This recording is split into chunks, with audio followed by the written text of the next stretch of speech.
Alright, what's going on YouTube? Today we're going to take a look at the rune part of my Runes and Masteries video. If you haven't checked out the first part, we covered Masteries in that one.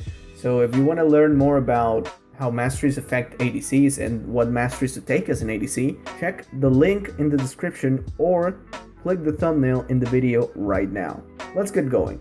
Much like Masteries, runes on ADCs are just as simple, so let's take a look at those. But very importantly, before we talk about ADC runes in particular, remember that runes are meant to ease out the early game, so we can get to our items before getting crushed. And who gets in the way of us and our items? That's right, our opposition. So the runes we take must adapt to the team composition of our enemies, with some basic components that are always useful in the early stages of the game. Following this logic, the stats most needed as an ADC are always going to be attack damage and attack speed. We can't really invest 100% on either of those though, because if we take all AD, we'll have trouble trading in lane and CSing on their tower. And if we take all attack speed, we won't have enough damage to CS easily. On top of that, some of our rune slots have more affinity towards a certain strength. For example, red runes have an offensive affinity, yellows are defensive, and blues are usually utility focused. Quintessences, which are the big ones, are overall great. So keeping this in mind, we're going to try to craft the best bang for your buck rune setup from scratch. First, we'll take a look at our quintessences. Like we said before, attack speed is a premier stat on ADCs, which is technically an offensive stat. So we're going to use our red rune slots for something else entirely. So we'll need to invest our quintessences in order to fill our attack speed requirement. First things first, getting that attack speed. As a little footnote, there is an exception to this rule, and it's only Jhin, since he would rather have the AD instead of the attack speed in the early game. So if you're Jhin, you probably want AD quints instead. This one's right here. So you wouldn't take the attack speed like this, you take the physical damage ones. But that's pretty much only if you're Jhin. Next, we need attack damage to balance out this quints we just got. So we'll take attack damage on reds because it's an offensive stat. Reds are our marks, so we'll just take AD on this one. Full 9 AD quints. AD marks, I'm sorry. And then we bump into our yellows. Now yellows have a defensive inclination, so let's make sure we use that to our advantage. Usually people tend to take armor on this lot since our lane opponent is a marksman that can poke us from far away. So it's wise to mitigate the damage from auto attacks. So basically always on every single AD carry page, this is always going to be armor. Some people, as you can tell, I have some yellows here that are for health. Sometimes people used to take a little bit, like take some armor and then take some health. But in the grand scheme of things, it's better to just have the armor overall. So we'll just take the armor. And now comes the really interesting part. The blues change entirely depending on who is on the enemy team. However, if you want a standard rune page that will work against pretty much everything, just take magic resist right here. Since it's the most efficient you'll find. If, however, you've got a couple rune pages to spare, we'll take a look at matchup specific variants of this page.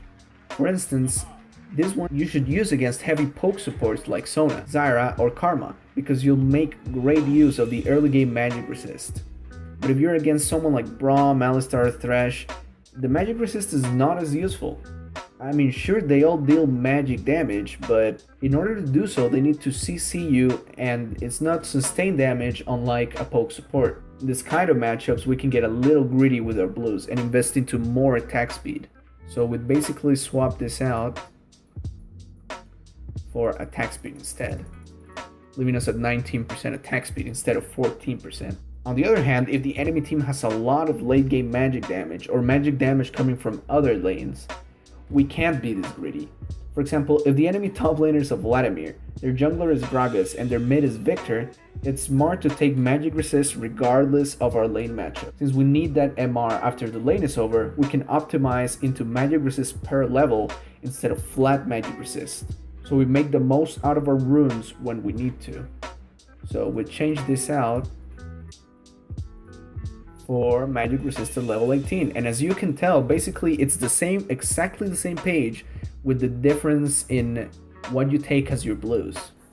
Finally, there are other ADCs that rely on casting spells to stay relevant in the game. The page I'm about to show you is something I came up with since I realized some of my ADC builds were 10% off cooldown reduction wise from the 40% cap. So basically what we do is cut our blues and one of our quins for cooldown reduction.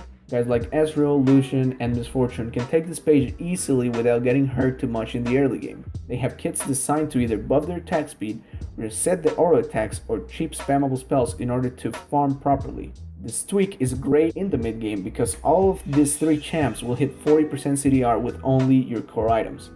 That's a pretty big deal. So what we would do is get rid of this blues right here, take cooldown reduction, which as you can tell gives us 7.5 CDR, get rid of one of our quins, and take this cooldown reduction.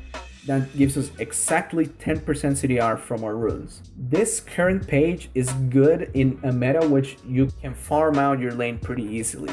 Currently that's just not the case. Guys like Ashe and Sivir put a lot of pressure on your lane and you have to make sure that you CS as much as possible while returning poke. So currently I would not advise to use this rune page, but if the League of Legends landscape, for at least for the bottom lane, changes dramatically where mid game is a lot more important, then this rune page becomes even better. And that's pretty much about it.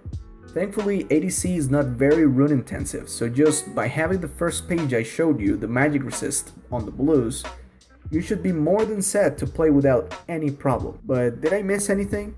Let me know in the comments below how you change this setup. Subscribe for more ADC guides, I'll be posting those every Sunday. And I'll see you guys next time. Bye.